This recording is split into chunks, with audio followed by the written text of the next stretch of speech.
Namaste and welcome to this exciting episode of Sathology Debunking Mythology. Sathology means science of truth, the study of truth, and it's the true antonym of mythology, which means science or study of fake, lie, or imagination.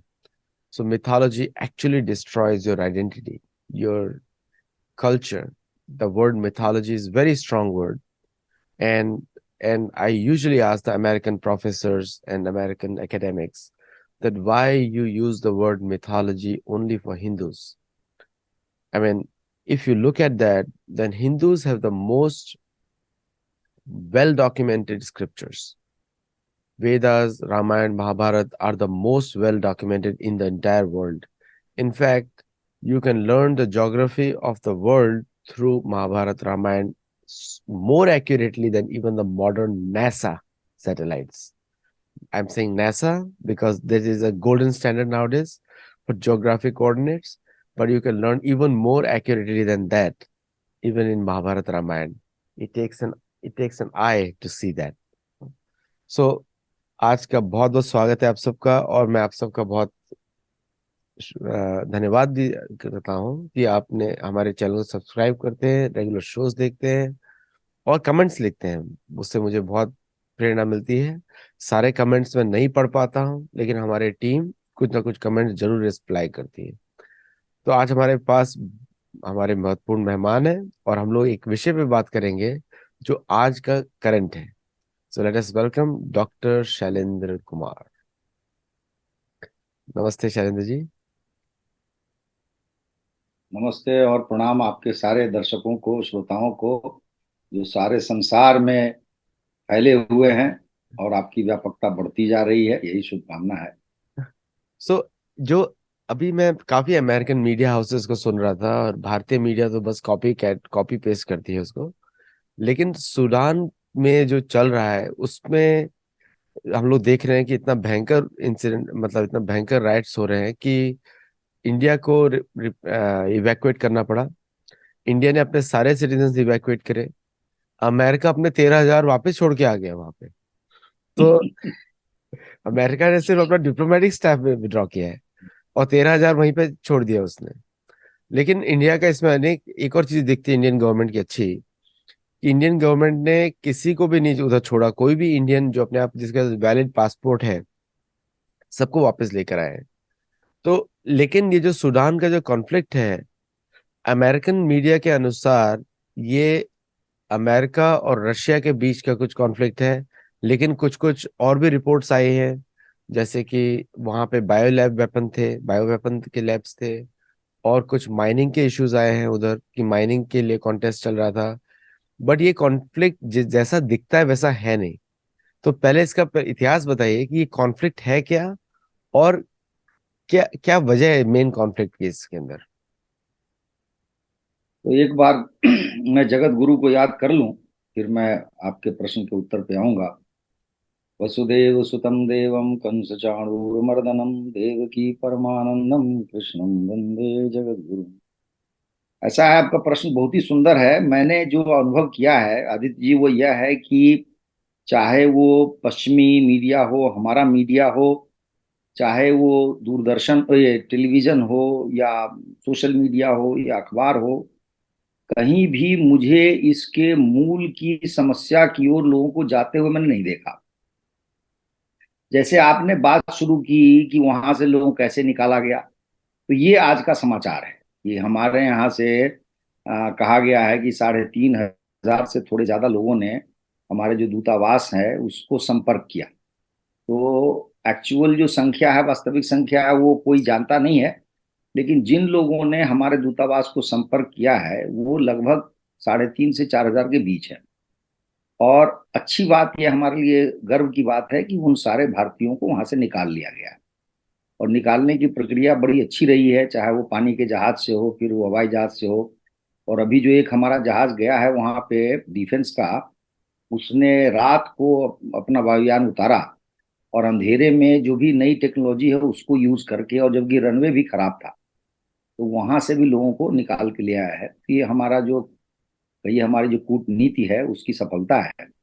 और ये बार बार हो रहा है। आप देखिए कि ये Ukraine युद्ध में हुआ है, तो इसमें आपने जो बहुत बहुत अच्छी बात कही अमेरिका को लेकर के, कि अभी भारतवर्ष में ऐसा एक वातावरण बना है कि इसका कोई व्यक्ति संसार में कहीं जाता है तो अधिक संभावना यह है कि उसका जो देश है उसको वापस सुरक्षित बुला लेगा।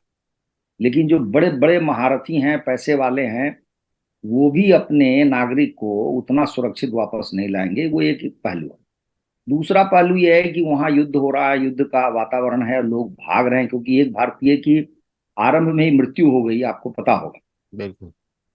वो गोलियां चल रही थी, गोली लग गई तो वो बेचारा जो है वो वहीं पे उसका निधन हो गया। तो मैं आज ये बताना चाह रहा हूं आपको कि अभी का जो माहौल है वो थोड़ा सा पीछे चलेंगे, फिर आगे और पीछे चलेंगे। मैं अलग अलग पुस्तकों को पढ़ के, कुछ रिसर्च पेपर को पढ़ा मैंने, और आपके सीआईए की जो रिपोर्ट आती है उसको भी मैंने देखा। एक मैं आंकड़ा बताऊंगा जो एकदम से चौंकाने वाला है। आप देखिए कि अभी सूडान की जो जनसंख्या है वो मात्र 4.5 करोड़, और साउथ सूडान जो उससे अलग हुआ है, दक्षिण सूडान, उसकी जनसंख्या इससे कम ही है। तो आप लगा लीजिए 6 करोड़, 6.5 करोड़ जो भी वो संख्या होगी। और इतना हमारे लिए, भारत के लिए छोटा देश है, क्योंकि 6 करोड़ कोई बहुत बड़ी जनसंख्या नहीं है हमारे लिए। जैसे राजस्थान में, मध्य प्रदेश में, ये सारे राज्य हमारे 6 करोड़ के आसपास होंगे। आप देखिए कि इसमें 1955 से 1972 के बीच में गृहयुद्ध होता है वहां पर, और दूसरी बार गृहयुद्ध होता है 1983 से 2005, और इसके बीच में 25 लाख लोग मारे जाते हैं। आप ये अनुमान लगाइए आदित्य जी कि एक हमारे राज्य में यदि 25 लाख लोग मारे जाएं तो वो कितनी बड़ी संख्या होगी। और सबसे बड़ी बात है कि ये जो 25 लाख लोग मारे गए हैं, ये इससे भी बड़ी जो घटना है वो ये है कि 40 लाख से अधिक, और उसके बाद में कुछ और लोग मिला दीजिए, लगभग मान लीजिए 50 लाख लोग निर्वासित हो गए। यानी उनको ऐसी परिस्थिति उत्पन्न वहां हुई कि उनको अपना घर छोड़ना पड़ा। या तो वे कहीं और अपने घर से दूर उसी देश में कहीं चले गए, या बगल के देश में, चैड एक बगल का देश है, वहां चले गए। कुछ लोग और दूसरे देश में चले गए। इससे आपको भयावहता की जो स्थिति है उसका कुछ संकेत मिल रहा होगा, जो मैं बताना चाह रहा हूं कि जो हाल की परिस्थिति है वो ऐसी भयंकर है। प्रश्न उठता है कि ये बार बार गृहयुद्ध क्यों होता है। तो इसमें द इकोनॉमिस्ट को मैं पढ़ रहा था, उसमें उसने एक बड़ी अच्छी बात लिखी है कि 1956 में जब सूडान मिस्र और अंग्रेजों के चंगुल से स्वतंत्र होता है, वो मैं उस कथा पर जाऊंगा कि वो कैसे मिस्र के अधीन था, कैसे अंग्रेजों के अधीन था। जब वो जाता है तो उसके बाद से अभी तक 6 बार वहां पर सत्ता पलट दी गई है सैनिकों के द्वारा, शक्ति के द्वारा। यानी लोकतंत्र की इतनी बार हत्या हत्या की गई है, जो भी जैसा शासन रहा हो, अलोकतांत्रिक तरीके से भी कुछ आया हो उसको भी हटा दिया गया, और 10 बार असफल प्रयास किया गया हटाने का।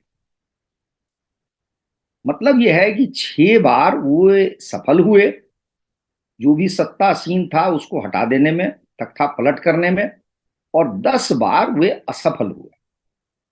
इससे थोड़ा थोड़ा आपको समझ में आ रहा होगा कि सूडान जो है पाकिस्तान जैसा है जहां तक शासन की दृष्टि से यदि आप देखें तो, क्योंकि कुल मिलाकर वहां पर सैन्य शासन ही रहा है, और उसमें आपस में झगड़ा होता ही रहा है। जब भी कोई शासक बनेगा उसका कोई विरोधी भी होगा, और दोनों के बीच में जैसे चुनाव होता है या कोई और तरीका होता है वार्ता का, उस तरीके को छोड़ करके उन्होंने सीधा सीधा युद्ध का रास्ता अपनाया और आपस में लड़ भिड़े।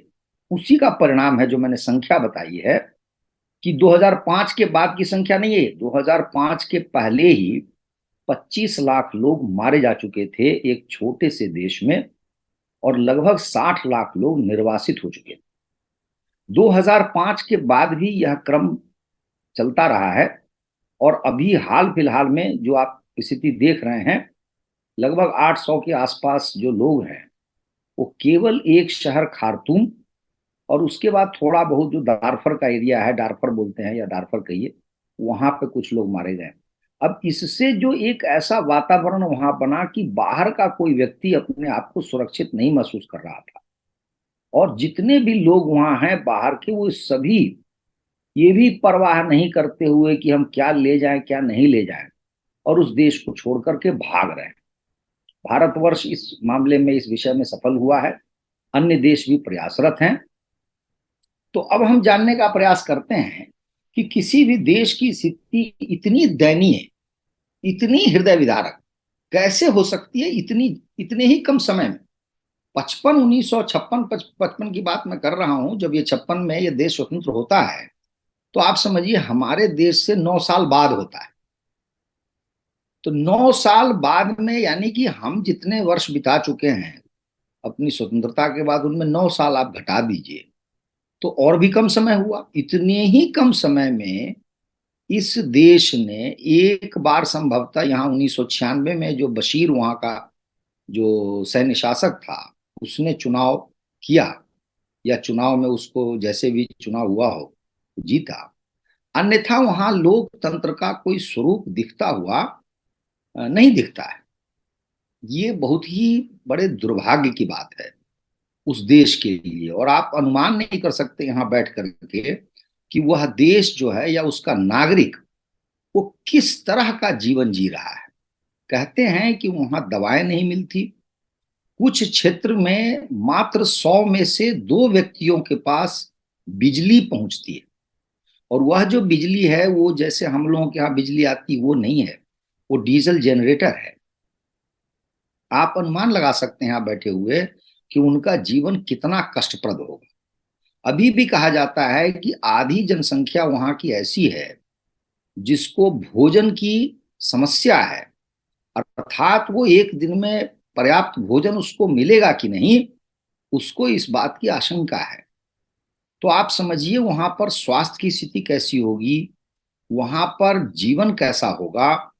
जीवन सुविधा के नाम पर कुछ नहीं है। यहाँ पर एक मैं रिपोर्ट देख रहा था कि 10,000 किलोमीटर दक्षिण सूडान में जो कुल मिला के मार्ग है उसकी लंबाई है, उनमें से मात्र 2% मार्ग ऐसा है जिसको आप पक्का कह सकते हैं, जिसको पक्की सड़क हम कहते हैं। बाकी सड़क पर कुछ भी नहीं है। तो ये इतनी बुरी हालत में यह संसार के सबसे निर्धन देशों में से आज है। भारतवर्ष बहुत संपन्न देश नहीं है, लेकिन आप समझिए, अनुमान लगाइए कि यदि भारत में, भारतवर्ष में जो मैं आंकड़ा बता रहा हूं वो समान आंकड़ा दे रहा हूं 2021 का, जब हमारे यहाँ लगभग 2300 US dollar per capita income था, प्रति व्यक्ति आय, तो सूडान में यह जो आय है वो लगभग 700 या 750 डॉलर थी। इसका अर्थ यह हुआ कि एक भारतीय की तुलना में, अपेक्षा में, वो 1/3 उनकी आय है।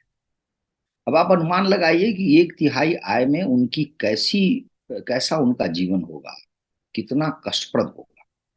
तो मैं आपसे एक अनुमति चाहता हूं, जरा आप स्क्रीन शेयर करने की अनुमति दीजिए, तो मैं वहीं से अपनी वार्ता शुरू करूंगा। यस, एक मिनट रुकिए, मैं कर रहा हूँ। Can you see it? Can you check it? एक बार चेक करिए। हाँ, हो गया हो गया हो यस। गया, ठीक ठीक।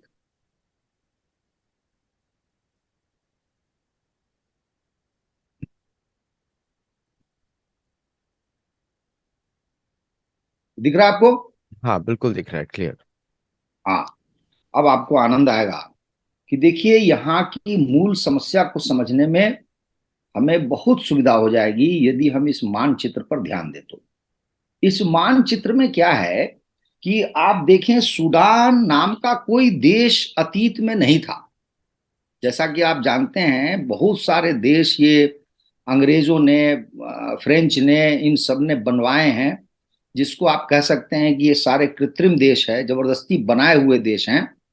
उनमें से ही एक सूडान भी है। सूडान की कथा यह है कि ये सूडान का जो आप मानचित्र देख रहे हैं, इसके एकदम से जो पड़ोसी देश है वो मिस्र है। इसके ठीक ऊपर। और ये यहाँ पर लाल सागर है, रेड सी है, इसको पार करते ही ये आपको आ जाता है सऊदी अरबिया, सऊदी अरब। और इसमें भी आप देखिए, जद्दा हो या मक्का हो, ये सब एकदम सामने है, इसके बहुत पास है। तो अतीत में क्या हुआ है कि यहां पर बहुत वर्षों पूर्व, कथा तो यह है कि लगभग आप कहिए कि आज से लगभग 5300 वर्ष पूर्व, 5300 भी नहीं, 5600 वर्ष पूर्व, यानी हमारा महाभारत जो का जो समय है उससे भी समझिए 300 वर्ष पूर्व, कहा जाता है कि कोई एक मिस्र का एक व्यापारी जो अपने यहाँ के राजा से अनुमति लेकर के वह इस सूडान क्षेत्र में प्रवेश करता है। प्रवेश का उसका कारण यह है कि वो चाहता है कि सूडान के साथ व्यापार करे। इसका अर्थ ही यह है कि सूडान में उस समय कुछ न कुछ क्षमता रही होगी, बहुत सारी चीजें इनके पास होंगी, तभी वो व्यापार करने आ रहा है। दूसरा यहां पर और भी ध्यान देने की बात है कि जब वो व्यापारी यहां आता है तो वो गधों के साथ आता है, और उसकी संख्या शायद दी हुई है कि वो पता नहीं 700 800 या 80 90 कुछ इस तरह से वो बड़ी संख्या में गध, हाँ 300 गधों के साथ वो आता है। तो उस समय जो व्यापार था इस क्षेत्र में गधों पर ही सामान ढोया जाता था या ऊंट पर ढोया जाता था। सब जगह ऊंट भी नहीं जा सकते, जहां बहुत ही पथरीला इलाका है, भूमि है, या कुछ और भी तरह का क्षेत्र है, तो गधे वहां चले जाते थे। तो वो यहाँ पे आया, और आने के बाद में उसने काफी ध्यान से देखा कि यहाँ का राजा कैसा है, यहाँ का व्यवहार कैसा है, लोग कैसे हैं, क्या चीजें हम खरीद सकते हैं, क्या चीजें हम इसको दे सकते हैं। तो ये वहां से सामान लाया था मिस्र से, और ये सामान उनको दिया, और वापसी में उसने यहाँ के सामान उठा करके वहां ले गया। और ले जाने के बाद में ये व्यापार का जो ये क्रम है शुरू हुआ, और धीरे धीरे मिस्र को यह पता लगा कि यह क्षेत्र जो है हमारे लिए काम का है। और उसने पहले तो वैसे ही, लेकिन धीरे धीरे करके आक्रमण करने की भी योजना बनाई, और कालांतर में मिस्र का जो राजा था वो जीत भी गया। और इस क्षेत्र पर धीरे धीरे करके यहाँ पर 2 या 3 बड़े बड़े राजा थे सूडान में। तो सूडान के क्षेत्र में सूडान नाम का कोई शब्द नहीं था। यहीं पर मैं बता दूं कि सूडान नाम कब पड़ा और क्यों है इसका, क्योंकि उससे भी बहुत कुछ अनुमान हमारा हो जाता है। सूडान जो है वो जो शब्द है उसका अर्थ ही होता है काला। ये बहुत ही अपमानजनक शब्द है जो अरब ने दिया है ये नाम। अरब में जो आपको साहित्य है उसमें लिखा हुआ है बिलाद अल सूडान। तो बिलाद का मतलब होता है भूमि। वह भूमि जो कालों की हो वह सूडान है। अब आप देखिए यहाँ पर कि जो पोर्चुगीज हो, स्पेनिश हो, अंग्रेज हो, इन्होंने नेग्रो कहा। नेग्रो आप जानते हैं स्पेनिश शब्द है जिसका मतलब ही होता है काला, और बहुत ही अपमानजनक उसका अर्थ लगाया जाता है, निहितार्थ होता है। और अभी भी बहुत सारे जो लोग हैं वो ये बात कहते हैं कि शब्द का तो उच्चारण भी नहीं होना चाहिए, इस शब्द का प्रयोग भी नहीं होना चाहिए, जितना अपमानजनक है। आप यह भी जानते हैं कि पूरे अफ्रीका को इन्हीं लोगों ने डार्क कॉन्टिनेंट कहा, यानी कि अंधा या अंध या काला महादेश कहा, वह भी अपमानजनक है। सब सहारा अफ्रीका और अफ्रीका को बांट दिया, यह भी अपमानजनक है। तो उसी क्रम में जो अरब वालों ने ये नाम रखा सूडान, वह भी अपमानजनक है। तो उस समय ये नाम नहीं था, दूसरे अलग अलग नाम थे क्षेत्र के, और उन पर जो है इजिप्ट का या मिस्र का कहिए प्रभाव होने लगा, और वो जीतने भी लगे। लंबे समय तक, ये मैं कह रहा हूं आज से लगभग 5600 वर्ष पूर्व की कथा है। धीरे धीरे करके यहाँ पर एक जो साम्राज्य था सबसे बड़ा, और हम भारतीयों के लिए गर्व और प्रसन्नता की बात है कि उस साम्राज्य का नाम है कुश। तो आप जो कुश के बारे में देखते होंगे, आपने जम्बू द्वीप के संदर्भ में भी कुश शब्द देखा होगा, वैसे भी कुश शब्द हमारा है। तो इसलिए वो कुश साम्राज्य था, और कुश साम्राज्य ने बड़े लंबे समय तक इस क्षेत्र पर राज किया है। और वो उतने बड़े ही शौर्य और पराक्रमी राजा उसके हुए हैं, और इतने पराक्रमी हुए कि एक समय ऐसा आया जब इन्होंने पूरे मिस्र को परास्त कर दिया, पूरे मिस्र को पराजित कर दिया। और पराजित करने के बाद वहां पर राज किया, और 1-2 वर्ष नहीं, 100 वर्ष तक यहाँ के राजा ने, यानी कि जो कुश वंश का राजा है, साम्राज्य का राजा है, उसने मिस्र पर राज किया 100 वर्षों तक। इस प्रकार से मिस्र और जो सूडान का क्षेत्र है, इनके बीच में बहुत ही निकट का संबंध स्थापित हो गया, और धीरे धीरे करके दोनों की संस्कृति में आपसी विनिमय हुआ। पूजा पाठ, आराधना, ईश्वरीय धारणाएं, ये सब मिलने लगी। और अभी जो स्थिति है वो बड़े प्रसन्नता के साथ मैं कह सकता हूं कि जितनी संख्या मिस्र में पिरामिड की है, उससे अधिक पिरामिड सूडान में है। और आप जानते हैं पिरामिड क्या होते हैं? पिरामिड सारे सनातनी कहिए कि एक स्मारक हैं, पूजा पाठ के संदर्भ में उनका निर्माण हुआ है। और हमारे जो आराध्य देव हैं, उन्हीं देवों की आराधना यहाँ होती थी। और ये सारा क्रम जो है बहुत अच्छा चल रहा था। इसमें दोषपूर्ण बात एक ही मुझे दिख रही है, वह थी कि सूडान पक्ष के जो लोग हैं, उनमें से कुछ लोगों को गुलाम बनाकर स्लेव की तरीके से वो जो है मिस्र की तरफ उनको धक्का दिया जाता था, उनको भेजा जाता था। तो ये सूडान का जो जो इतिहास है उसका एक पहलू। दूसरा पहलू क्या है कि ये जो आप देख रहे हैं सामने लाल सागर, और इसके आगे है आपको सऊदी अरब, तो बहुत निकट है।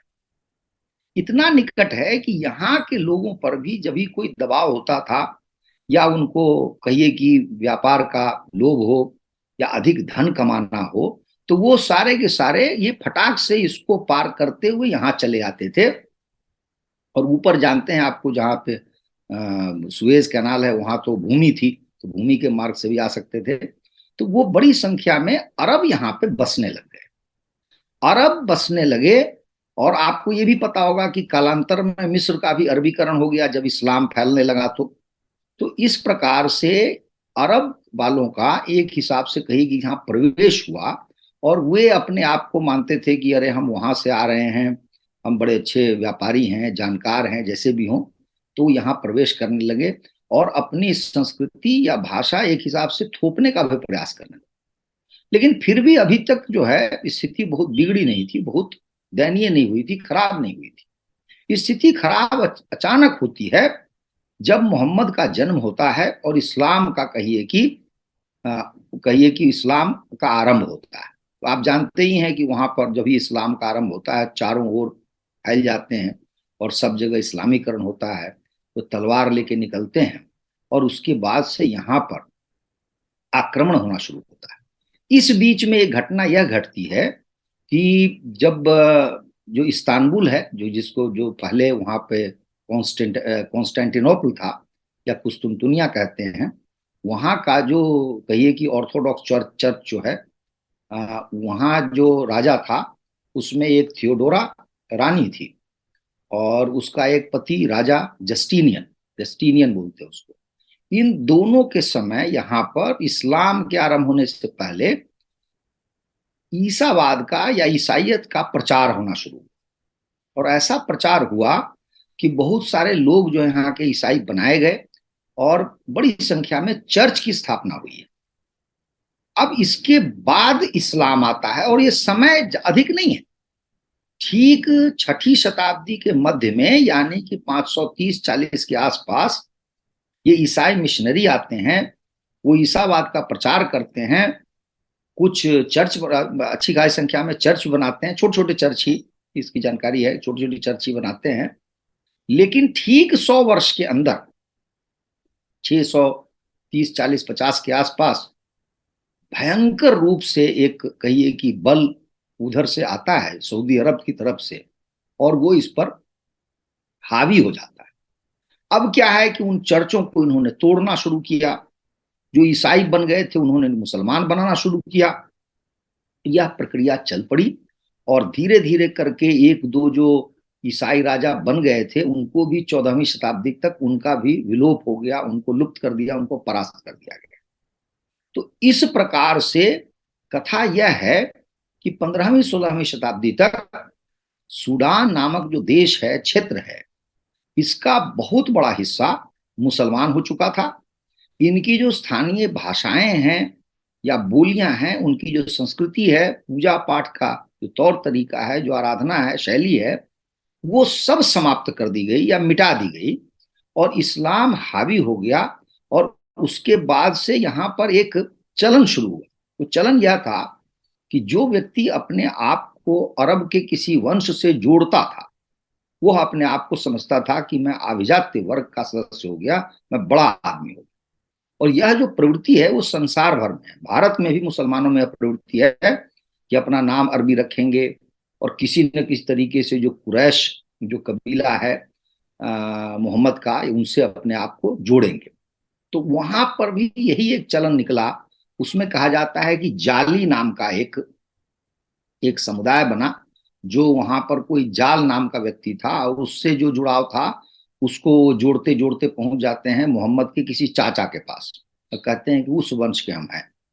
तो उसी से नाम से अपने समुदाय बना लिया, अपना नामकरण भी किया और धीरे धीरे कह के आप कह सकते हैं कि पूर्ण रूपेण पूर्णतः इनका इस्लामीकरण हो गया, ये मुसलमान हो गए। मूल जो समस्या है वो इस क्षेत्र के सूडान के इस इस्लामीकरण की प्रक्रिया में ही है, इस्लाम को स्वीकार करने में ही है, या इस्लाम इस पे थोपे जाने पर ही है। क्योंकि ये पूरा का पूरा जो सूडान है वो लगभग दो हिस्सों में बन जाता है। मुसलमान में भी अंतर है कि जो व्यक्ति अपने आप को अरबी सिद्ध कर देता है वो स्वमेव अभिजात्य वर्ग में चला जाता है। वो शासन के बड़े पदों पर बैठ सकता है, वो सेना के बड़े पदों पर बैठ सकता है, जो दूसरे हैं वो नहीं बैठ सकते। और जो मुसलमान नहीं है उनकी कोई गिनती नहीं, उनका कोई महत्व ही नहीं है समाज में। ये एक बहुत बड़ा कारण है कि गृहयुद्ध की ये सब कहिए कि मूल तत्व हैं, जिन तत्वों ने कहिए कि बड़ा भारी उसका योगदान है सारे के सारे गृहयुद्धों में। ये सारी चीजें चल ही रही थी कि लगभग 18वीं शताब्दी की बात है, जब उस्मानी जो साम्राज्य है खलीफा, वह तुर्की में चल रहा है, अभी है वहां पर, और उसके अधीन मिस्र है। तो मिस्र में जो उसका कहिए कि सूबेदार था, उसको आदेश दिया गया, कोई अली नाम का व्यक्ति था, उसको कहा गया कि तुम इस क्षेत्र पर हमला करो। तो इस क्षेत्र पर सूडान पर हमला किया गया और हमला करके एक हिसाब से आप कह सकते हैं कि अरबी कॉलोनी या उपनिवेश में इसको परिवर्तित कर दिया गया, जहां पर अधिकतर बात यही होती थी कि सूडान से क्या क्या संसाधन है वो ले लिए जाएं। अब उनमें घोर रूप से जो आरंभ हुआ वो था फिर से स्लेव, यानी कि यहाँ के सीधे साधे जो लोग हैं उनको उठाकर और मिस्र के बाजारों में बेचा जाता था और अन्यत्र वो सारे जाते थे। और ये बेचारे कुछ ऐसी समस्या भी थी, अगर धनाभाव है तो ये बेचारे मिस्र के घरों में नौकर और नौकरानी भी बनने लगे इनके लोग। ऐसी इनकी हैसियत हो गई, ऐसी इनकी स्थिति हो गई। और इसके बाद आप देखिए कि लगभग ये क्रम चलता है 100 सवा 100 150 साल। 1899 में अंग्रेज जो हैं इन सब क्षेत्र पर कब्जा कर लेते हैं, जैसे कि आप जानते ही हैं कि बहुत सारे क्षेत्र पर कब्जा कर लेते हैं। तो मिस्र पर भी अधिकार हो जाता है अंग्रेजों का, और मिस्र पर अधिकार होने के कारण सूडान पर भी अधिकार हो जाता है अंग्रेजों का। अब अंग्रेज और सूडान मिस्र दोनों मिलकर के सूडान का दोहन करते हैं, शोषण करते हैं, और इस तरह से ये क्रम शुरू होता है। ये जो बेचारे यहाँ के लोग हैं ये पिटते पिटाते रह जाते हैं, इनका कोई कहिए कि इनको देखने वाला नहीं है, इनके लिए कोई सुविधाएं नहीं दे रहा है, और ये बेचारे इसी तरह का जीवन जीते रहते हैं। इसी क्रम में एक बात यह उभर के आती है कि पहली बार ऐसी बाहर की सत्ता है जिस सत्ता से समान रूप से यहाँ के लोग प्रभावित हैं, उनमें एक समानता का भाव उत्पन्न होता है और सभी के सभी यह स्वीकार करते हैं कि भाई इस सत्ता को बाहर हमें फेंकना है, उठाकर फेंकना है। जो परिस्थिति बनती है 1956 में, यानी हमारी स्वतंत्रता के लगभग 9 वर्ष बाद, अंग्रेज और जो मिस्र है ये दोनों इसको छोड़ के चले जाते हैं। इस क्रम में जब यहाँ पे अंग्रेज थे और जब अंग्रेजों का शासन था, तो एक बार फिर ईसाई मिशनरियों का यहाँ बोलबाला हो गया। और ऐसा बोलबाला हुआ कि उत्तर वाले क्षेत्र में, चूंकि ये सऊदी अरब और मिस्र से करीब है, तो वहां अधिक मुसलमान थे, दक्षिणी जो सूडान है उसमें वहां के स्थानीय लोग थे और अभी भी अपनी पारंपरिक पूजा पाठ में लगे हुए थे, उनको ईसाई बना दिया गया। अब ये फिर से नए चर्च आदि बनने लग गए। और अब आपको मैं इसी मानचित्र पर दिखाना चाहता हूं कि ये जो क्षेत्र इधर का हम देख रहे हैं, पश्चिम का क्षेत्र, इसी को बोलते हैं डार्फर। ये जो डार्फर है, यहाँ पर भयंकर गृहयुद्ध हुआ है। उसका कारण यह है कि यहाँ पर कुछ स्थानीय अफ्रीकी अभी भी रह रहे हैं, अफ्रीकी मूल के लोग रह रहे हैं। और दूसरा यह है कि ये खेती बाड़ी करते हैं, जबकि जो अरबी लोग हैं वो कह लीजिए कि खाना बदोश हैं, जानवर पालते हैं, इधर से उधर ले जाते हैं लाते हैं। यहाँ पर सोने की खाने भी हैं। तो इसलिए ये जो स्थान है ये सीमावर्ती क्षेत्र है, और जो मूल अरब जो अभिजात्य है वह इस पर कभी ध्यान नहीं देता। और यह जो क्षेत्र था आरंभ में, इसकी स्वतंत्रता से पहले ये अंग्रेजों और फ्रेंच के अधीन होता था। अब सूडान का जब नक्शा बना, मानचित्र बना, इसको सूडान में जोड़ दिया गया। ऐसे ही जो पूरब का आप हिस्सा देख रहे हैं इधर का, ये भी उस समय सूडान नहीं था, इसको भी जबरदस्ती इसमें जोड़ दिया गया। और इस तरह से दोनों क्षेत्रों को जो जुड़ना नहीं चाहिए था उनको जोड़ करके एक ऐसा मानचित्र बनाया। परिणाम यह हुआ कि इनमें आपस में भयंकर रूप से एक दूसरे में वैमनस्य भाव उत्पन्न हुआ, भेदभाव का भाव हुआ।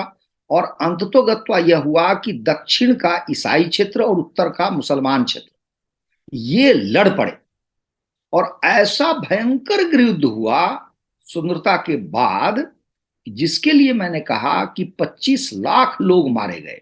कारण क्या था कि उत्तर का जो सूडान है जहां अरब अभिजात्य हैं, उन्होंने बार बार कहा कि हमारा इस्लामी कानून से देश चलेगा, हम जो है शरिया कानून लगाएंगे। 1991 में सबसे भयंकर बात यह हुई कि उन्होंने शरिया कानून लगा दिया। उस कानून का जो बहुत बड़ा एक हिस्सा था वो यह था कि अगर आपने किसी का हाथ काटा है तो आपको हाथ काटा जाएगा, अगर किसी की आपने नाक काटी है तो नाक काटी जाएगी, पैर काटा है तो पैर काटा जाएगा। और यदि आपने कोई ऐसा जुल्म किया है, अपराध किया है जो जिसमें ये सब शामिल नहीं है, तो आपको सार्वजनिक रूप से पत्थर मार मार के मार दिया जाएगा। यानी लोगों की भीड़ जुटाई जाएगी, लोगों से कहा जाएगा कि आइए आप देखिए, और सारे लोग पत्थर से आपको मार मार के मार देंगे। यह जो भयंकर स्थिति उत्पन्न हुई। शैलेंद्र जी, मैं एक चीज इधर ऐड करना चाहता हूँ, अगर लोग दर्शक लोग देख भी रहे हैं तो दर्शक लोग जो भी यहाँ पे मैप्स को देखिए, एकदम स्ट्रेट लाइन स्केल लेके बनाए गए हैं सारे मैप्स। और सूडान के अंदर लाइक स्केल लेके जैसे कोई मन से अपने सीधा लाइन खींच दिया गया है। और आप नील नदी को देखेंगे, नील नदी को, तो ये सोर्स पे जा रही है नीचे, जहाँ पे इसका एक्चुअल सोर्स है, जहाँ से आती है नदी। और वो सोर्स भी एक्चुअली काफी कंटेस्टेड एरिया है, क्योंकि सबसे ग्रीन एरिया है वो पूरे अफ्रीका में, one of the greenest area. और इसके पूर्वी दिशा में अगर आप जाएंगे, मैप्स पे देखेंगे ध्यान से, तो आपको एक नाम दिखेगा वहां के, बेंतियू।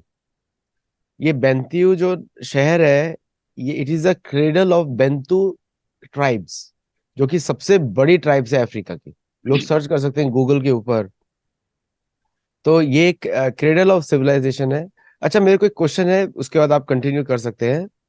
कि आपने माइंस का बारे में बात की, गोल्ड माइंस की बात करी, और सडनली अभी आप देखेंगे कि गोल्ड माइंस के शेयर्स बढ़ने शुरू हो गए, और बहुत सारी अमेरिकन फर्म्स माइंस ढूंढ रही हैं। यहाँ तक कि जिसके पास छोटी सी माइन भी टेक्सास में भी होगी, कल मैं एक से मिला था, टेक्सास में उनकी माइन है, वो they become multi millionaires now. क्या ये माइंस की लड़ाई चल रही है, सोने की लड़ाई चल रही है? इस पे थोड़ा सा पॉइंट रखिएगा अपना। हाँ, मैं उस पर आता हूँ मैं उस पर आता हूँ। आपने बीच में बड़ा अच्छा याद दिला दिया। देखिए, ये जो नील नदी है, ये जो आपने कहा ना, ये जो दक्षिणी सूडान है इसके नीचे इसका उद्गम क्षेत्र है, जो उद्गम क्षेत्र भी 3 देशों में फैला हुआ है। और यहां से असल में क्या है, 2 नदियां निकलती हैं। नील को, जैसा कि मुझे भी बहुत पहले नहीं ज्ञात था, क्योंकि हम लोगों को ऐसे ही थोड़ा बहुत पढ़ाया जाता है, भूगोल में विशेष ज्ञान नहीं दिया जाता। नील जो है 2 नदियां हैं, वास्तव में अपने उद्गम से दो नदियां, एक नदी ये है जिसको श्वेत नील कह सकते हैं आप, ये यहां से गुजर रही है। दूसरी जो नदी है वो नील नील है, नीली नील है, यानी कि ब्लू नील है। और ये दोनों जो नदियां हैं वो खार्तूम, जो आज सूडान की राजधानी है, यहां जाके मिल जाती है। एक हिसाब से ये संगम का क्षेत्र है खार्तूम। और जहां जहां ये नदी जाती है वहां वहां उर्वर क्षेत्र है, लोग खेती बाड़ी करते हैं। और ये जो नदी है और कुछ और नदियों को मिल करके यहाँ पर का क्षेत्र कृषि के लिए बहुत ही उपयुक्त माना जाता है। और खार्तूम से जब ये नदी निकलती है तब जाकर के मिस्र में जाती है। अर्थात यह नदी दक्षिण में उदय होती है और पूरब में जाके अस्त होती है, और अंततोगत्वा ये लाल सागर में जाकर के मिल जाती है। इस हिसाब से प्राकृतिक रूप से ऐसी इस जगह की संरचना है जो बहुत ही अच्छी संरचना आप कह सकते हैं। लेकिन आदित्य जी ने बहुत अच्छी बात कही है कि इन देशों को, इन क्षेत्रों को जैसे लगता है कि किसी बंद कमरे में बैठ करके इसका मानचित्र बना दिया गया हो। ऐसी सीधी रेखा, सचमुच कह रहे हैं आदित्य जी, किसी भी कहिए कि प्राकृतिक रूप से ऐसी सीधी रेखा तो बन ही नहीं सकती, क्योंकि हमारी प्रकृति में पर्वत है, नदी है, तालाब है, अन्य अन्य अन्य अन्य चीजें हैं। तो वो ऐसा हो नहीं सकता। इसीलिए इन सब देशों को इसी प्रकार से नष्ट किया गया है, यहाँ की सभ्यताओं को नष्ट किया गया है, यहाँ की संस्कृति को नष्ट किया गया है। तो मैं अब आता हूं इस पर कि ये जो आप क्षेत्र देख रहे हैं, इसमें अब संकट यह है कि जो मैं गृह युद्ध की बात कर रहा था वो लगातार गृह युद्ध होता रहा। बहुत सारा, कहिए कि बहुत जबरदस्त हानि हुई है। संसार में बहुत कम देश होंगे जिन देशों ने इतना, कहिए कि नुकसान या क्षति झेली होगी। और इसके बाद 1991 में, जैसे मैंने कहा कि वो जो कुरान का बदले का कानून होता है, जिसमें हाथ के बदले हाथ, सर के बदले सर, और जिना करने पर, यानी कि कोई चारित्रिक रूप से यदि आपका कोई दोषपूर्ण व्यवहार है तो आपको सार्वजनिक रूप से आपको पत्थर मार मार के मार दिया जाए। तो इतना बीभत्स, इतना कुत्सित, इतना गंदा, मतलब अमानवीय कह सकते हैं जो काम शुरू हुआ, उससे वहां के जो बहुत सारे लोग थे वो बेचारे कांप गए। उन्हें समझ में नहीं आया कि वो क्या दिन देख रहे हैं। और विशेषकर जो दक्षिण सूडान है, जहां पे जो मुसलमान नहीं हैं, ईसाई हैं, और शेष ईसाई ही नहीं है, अभी भी वहां पे मूल अफ्रीकी लोग हैं जो अभी भी अपनी अपने ढंग से पूजा अर्चना करते हैं, आराधना करते हैं। उनके लिए ये असह्य स्थिति थी। इतनी बुरी स्थिति हो गई कि इन दोनों पक्षों में कोई समझौता संभव नहीं था और इन देश को बांट दिया गया। ये बहुत बड़ी घटना घटी है हमारे विश्व में। और ये दक्षिणी सूडान है जो हम ये देख रहे हैं, ये संसार का नवीनतम राष्ट्र है जिसका गठन 2011 में हुआ है। 2005 में इन दोनों के बीच में संधि हुई थी, जिस संधि में एक प्रावधान था कि 5 वर्ष तक देख लिया जाए, यदि समस्या का समाधान नहीं होता है तो दक्षिण सूडान उस क्षेत्र में जनमत संग्रह होगा। जनमत संग्रह यदि बहुमत उसको पक्ष में जाता है तो वो देश स्वतंत्र हो जाएगा। अब यहां पर विचार करने वाला तथ्य यह है, जो आदित्य जी ने आरंभ में कहा था, यहां पर सारे बाहर के जो देश हैं वो सक्रिय हो जाते हैं, जैसे अमेरिका, फ्रांस, इंग्लैंड। इन लोगों में थोड़ा सा तो ये भाव होता है कि हमें ये ईसाई क्षेत्र है, इस ईसाई क्षेत्र को इससे अलग करना है और इस ईसाई क्षेत्र को बचाना है। और इस क्रम में इतना दबाव डाला जाता है कि एक नए देश का निर्माण होता है, जैसे भारत को तोड़कर पाकिस्तान का निर्माण हुआ, या अन्य कोरिया को तोड़ करके कहिए उत्तर कोरिया कोरिया बन गया, या और भी देश बन गए, जैसे जर्मनी को तोड़कर एक जर्मनी बनाया गया, या संसार में जो ये खाड़ी के देश हैं वहां पता नहीं कितने देश बनाए गए हैं। ये देश बनाया गया 2011 में। लेकिन 2011 के बाद प्रश्न यह उठता है कि इस विभाजन से किसको लाभ हुआ। तो परिणाम यह है, और आपको जानकर दुख होगा, कि किसी को लाभ नहीं हुआ। दरअसल वास्तविक रूप से समस्या और गहरी हो गई। क्यों गहरी हो गई? तो इसके अनंत कारण हैं। पहला कारण तो भौगोलिक है। अब जब भी ये क्षेत्र अलग हुआ, जिसकी राजधानी जूबा है, जहां पे मेरा कर्सर है, तो आप देखेंगे कि यह जो साउथ सूडान है, दक्षिण सूडान है, यह एक स्थल रुद्ध बोलते हैं, लैंड लॉक्ड, या एक लैंड लॉक देश बन गया। अब ये व्यापार कैसे करेगा? ये इसके पास समुद्र नहीं है। समुद्र जो यहां से है, जो लाल सागर है, वो इतनी दूर है। अब तेल की बात मैं करता हूं कि तेल जो है इनकी आय का बहुत बड़ा साधन था। लगभग 60% कहते हैं कि इनका जो जो जो निर्यात है वह आपको तेल का है, और बाकी जो निर्यात है वो सोने का है, और बाकी इनके पास कुछ है ही नहीं उसके बाद। तो यहां भी तेल है दक्षिण सूडान में, लेकिन ये तेल की जो पाइपलाइन है, ये पूरी की पूरी पाइपलाइन गुजरती है सूडान से, और तब जाके ये लाल सागर के पास पहुंचती है। अब आप अनुमान लगाइए कि यह आपका शत्रु देश है, इससे आपका कोई, आपकी मित्रता नहीं है, कोई मैत्रीपूर्ण संबंध नहीं है। यह आपको तबाह करेगा कि आपके साथ सहानुभूति जताएगा, या आपका आपका सहयोग करेगा आपके साथ।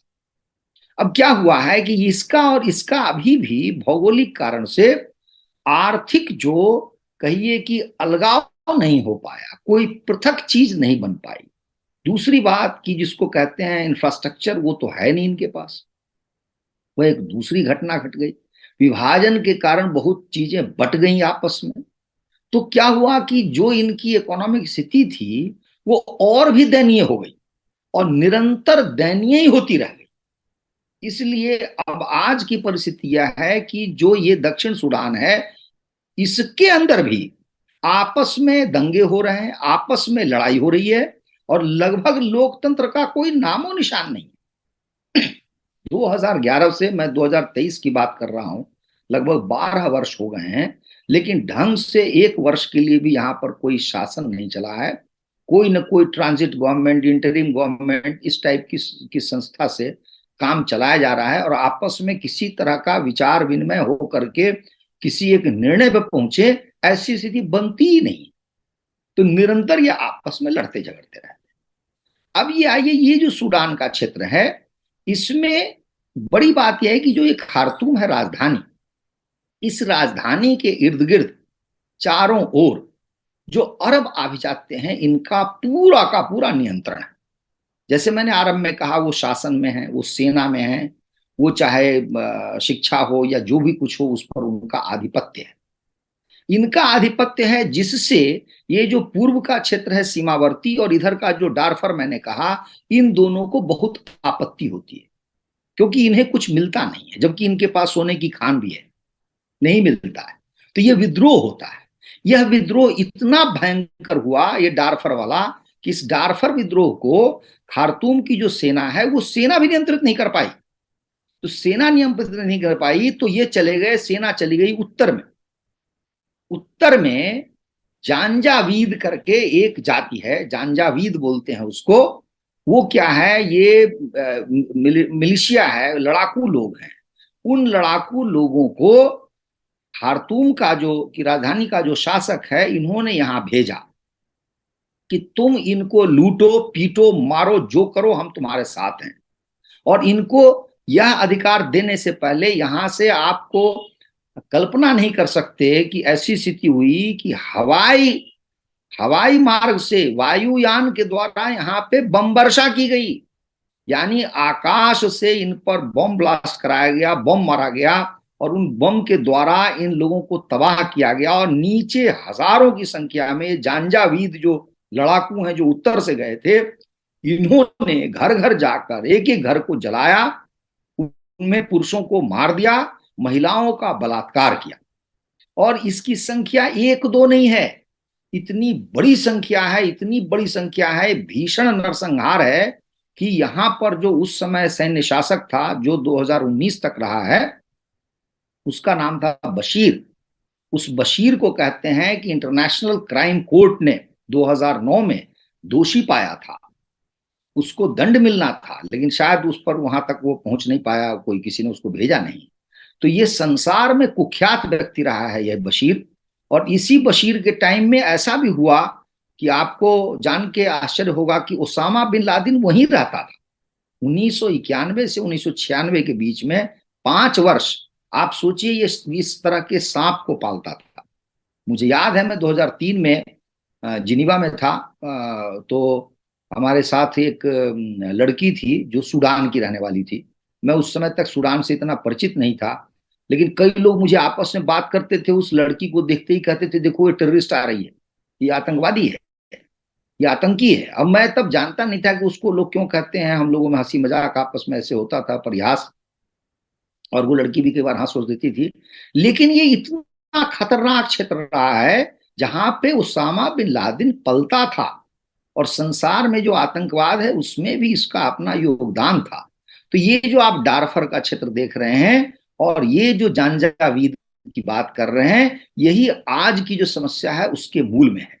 ये जो जानजावीद है इसी ने एक फोर्स बनाया जिसका नाम है रैपिड, मैं एक मिनट बताता हूं, बहुत ही अच्छा नाम है, जो आज लड़ रहा है।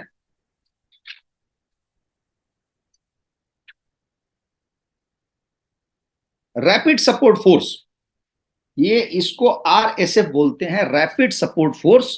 यही जो है पैरामिलिट्री बन गई।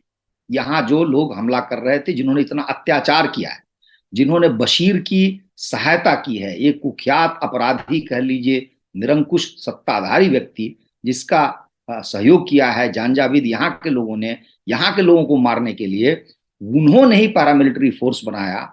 और जो पैरामिलिट्री फोर्स है उसका जो आज प्रमुख है उसका नाम है मोहम्मद हमदान डगालो। मोहम्मद हमदान डगालो। और जो आज वास्तविक शासक है, जो व्यक्ति जो सेना का प्रमुख है, उसका नाम है अब्दुल फतह अल बुरहान। तो अब्दुल फतह अल बुरहान और जो मैंने बताया हमदान, मोहम्मद हमदान, इन्हीं दोनों के बीच का जो युद्ध है उसको आप गृहयुद्ध का नाम देते हैं। और उसको हम आज उसके लिए, उसी के कारण ये स्थिति बनी है जो हम झेल रहे हैं। तो ये जो मैंने एक क्रमवार बताया आपको, इतिहास से लेकर के आज तक की परिस्थिति, वो मेरी समझ से उस पर ध्यान देना हमारे लिए आवश्यक है। अन्यथा क्या है, हम ऊपर ऊपर की चीजों को देखेंगे और हम गहराई में नहीं जा पाएंगे।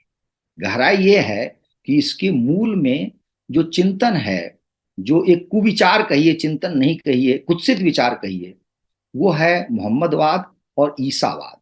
ये शासन भी नहीं कर सकते, ये शासन करने के योग्य नहीं है। इन्हें पता ही नहीं कि शासन होता क्या है, संस्कृति और सभ्यता क्या होती है। इसीलिए आज सूडान, जहां पर लगभग 6 करोड़ लोग हैं, जिनमें से आधे लोगों को यह पता नहीं है कि कल का पेट उन्हें कैसे भरेगा, उनका कल का जीवन कैसा होगा।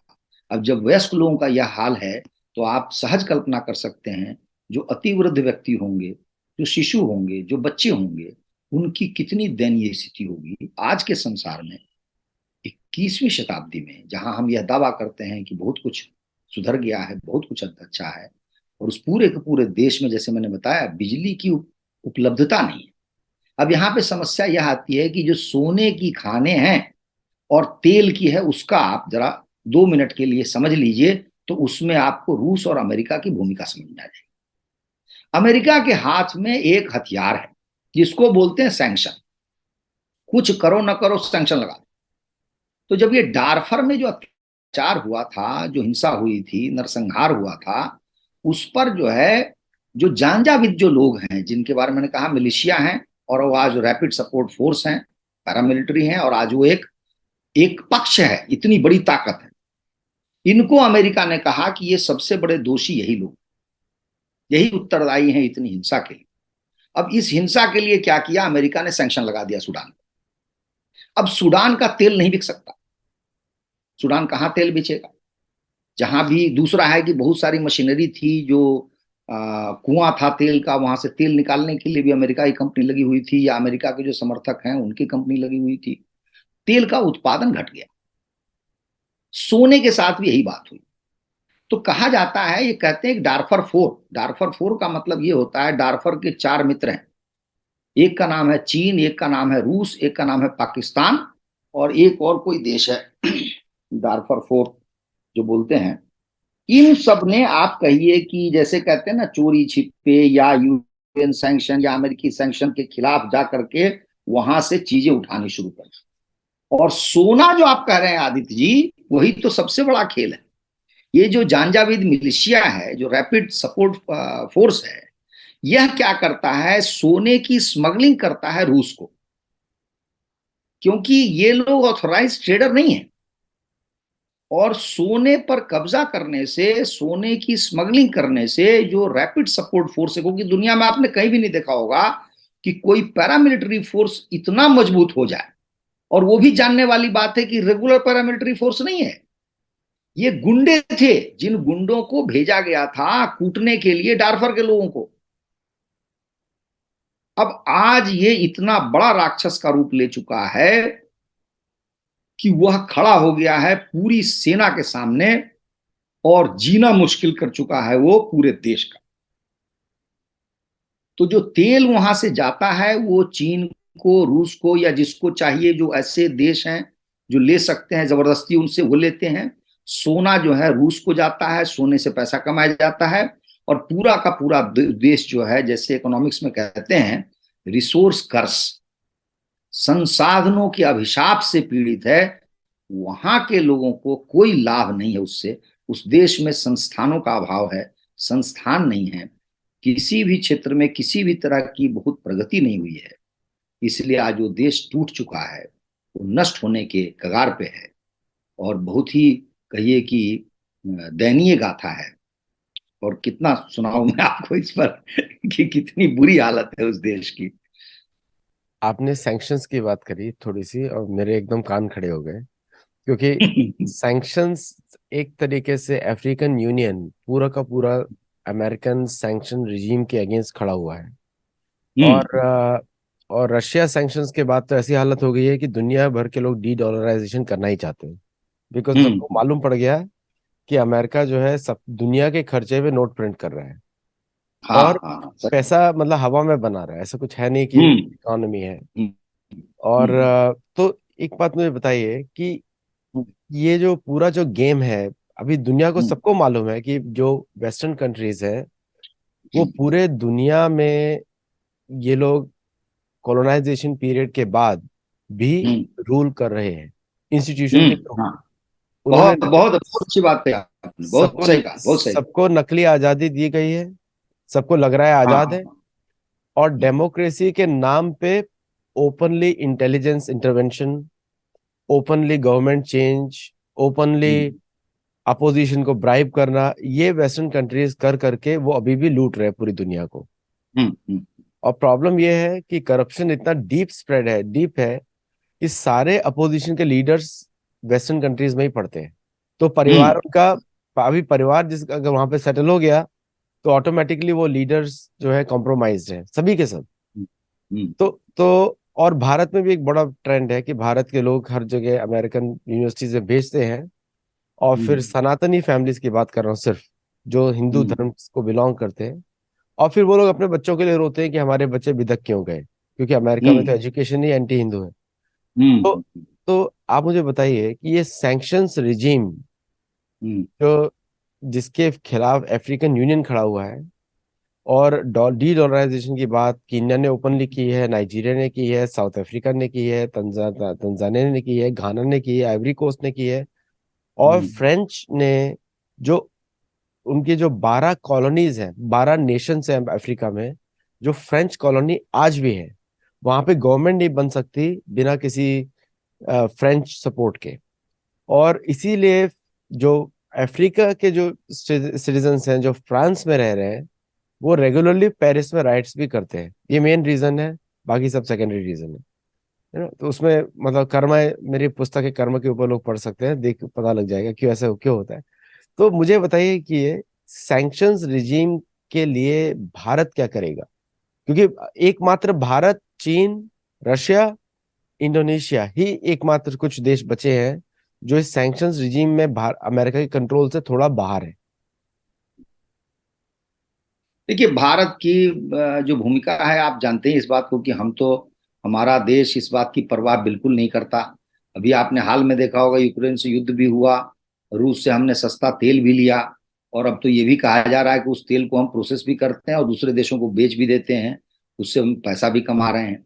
तो भारत ने इस बात की परवाह नहीं की है। देखिए, तुलसीदास ने रामचरितमानस में लिखा है कि समर्थ को नहीं दोष गोसाई। सामर्थ्यवान यदि आप हो जाते हैं तो फिर आपका दोष कोई होता नहीं है, देखा नहीं जाता है। तो अफ्रीका के साथ विडंबना यह है कि अफ्रीका में इतनी शक्ति कहाँ है, अफ्रीका में इतना बल नहीं है कि वो अपने पैर पे खड़े हो सकें, वे सही सही बात कह सकें लोगों को कि हमें क्या चाहिए नहीं चाहिए। लेकिन मैं इन सब से परे बात करता हूं आदित्य जी। ये हो भी जाए शक्ति किसी के पास तो क्या है, पता नहीं क्या होगा। जैसे आप कर उनके बच्चे वहां पढ़ रहे हैं, तो उस तरीके से तो वो खुद ही उधर झुक रहे हैं ना, वही संस्कार ले रहे हैं, वही की बात समझ रहे हैं। जहां उनको बताया जाता है कि तुम निग्रो की औलाद हो, तुम्हारा तो देह व्यापार में हम लगे हुए थे, हम तुम्हारे पुरखों को लाते थे, बेचते थे, उसको सेक्स स्लेव बनाते थे, उसको पता नहीं क्या क्या करते थे। जहाजों में जब ये जाते थे आपकी तरफ, तो आपको मालूम होगा 100 लोग जाते थे, जहाज को वही प्रोपेल करते थे, और 100 में से मुश्किल से 20-25 लोग बचते थे, सारे रास्ते में मर ही जाते थे। और यह भी उनको जो बिजनेस एंगल था उनको लगता था ठीक है। मेरा कहना सिर्फ यह है आदित्य जी कि समस्या मूल यह है कि इन सब को देर सबेर, आज न कल, ईसावाद और इस्लाम से मुक्त होना पड़ेगा। देखिए, जब तक वो है इनका कोई लाभ नहीं होगा। आप मुझे बताइए, अमेरिका छोड़ दीजिए, रूस छोड़ दीजिए, किसने इनको कहा कि तुम हाथ पैर काटने वाला कानून बनाओ?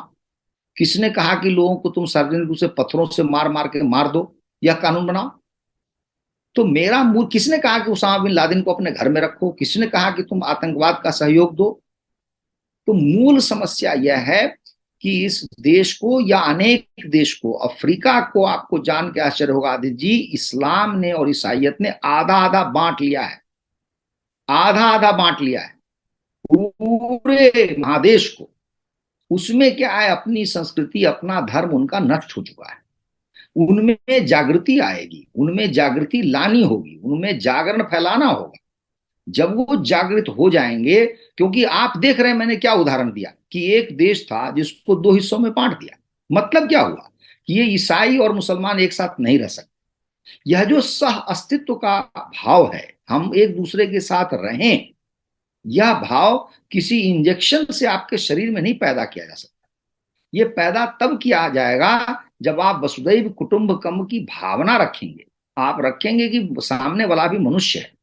आध्यात्म कहते किसको है? हमारी आत्मा और आपकी आत्मा का जब मिलन होता है तो वहां से आध्यात्म पैदा होता है। जब आप दूसरे को अपने जैसा समझने लग जाते हैं, यह जो बोध है, ये आप जानते हैं कि इस्लाम और ईसाइयत दोनों एक्सक्लूसिव है। वह केवल अपनी बात करता है, वो दूसरे की बात ही नहीं करता। दूसरों को शामिल करने को इस्लाम में शिर्क कहते हैं, और शिर्क सबसे बड़ा गुनाह है कुरान। आप मुझे बताइए, जब आपकी भावना ऐसी रहेगी तो आप कैसे इकट्ठे रहेंगे? और ये पूरे अफ्रीका की समस्या है, पूरे अफ्रीका में ऐसा ही है। इसलिए इनको ये जो जुआ है उनके कंधों पर, उसको उठा के फेंकना पड़ेगा। यह भार है। इस्लाम ऐसी चीज नहीं है जिसको स्वीकारा जा सके, जिसका पालन किया जा सके, जिसका पालन असंभव है।